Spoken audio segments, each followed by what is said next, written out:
मैं बोडोलैंड विश्वविद्यालय का कुलपति BL आहूजा हूँ। पिछले रात से ही एक समाचार का प्रसारण हो रहा है जो कि विश्वविद्यालय के लिए बहुत ही दुखद है, जबकि विश्वविद्यालय इसमें किसी भी तरीके से डायरेक्टली इनडायरेक्टली कैसे भी इन्वॉल्व नहीं है।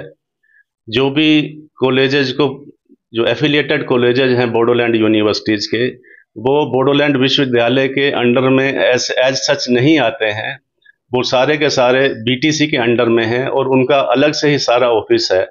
पुस्तकों का परचेज करना, बुक्स को परचेज करना, कॉलेजेस को देना है नहीं देना है, ये सारा का सारा BTC और उसके ऑफिसर्स के हाथ में है। इसमें विश्वविद्यालय कतई इन्वॉल्व नहीं है।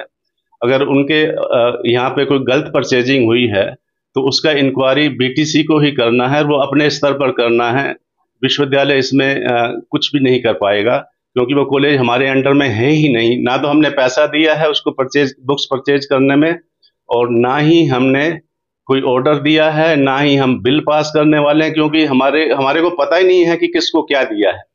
तो ऐसी हालत में यहाँ तक कि जो मैं ऑर्डर देख रहा था जो कि सेक्रेटरी एजुकेशन ने दिया था अलग अलग बुक सेलर्स को, वो जो है उसमें तो हमें पता ही नहीं है। इवन हमारे को तो कॉपी भी प्रोवाइड नहीं किया उस ऑर्डर की, क्योंकि हमारा कोई वास्ता ही नहीं है उसमें।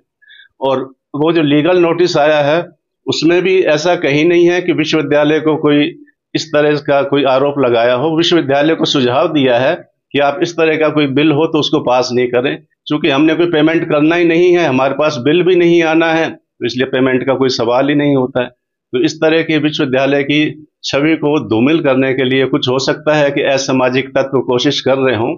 विश्वविद्यालय अपने प्रगति पर अग्रसर है और बोडो विश्वविद्यालय आकाश को छूने के लिए तत्पर है, और उसके लिए मैं पूरी तरह से, पूरी निष्ठा से यहाँ काम कर रहा हूँ। धन्यवाद।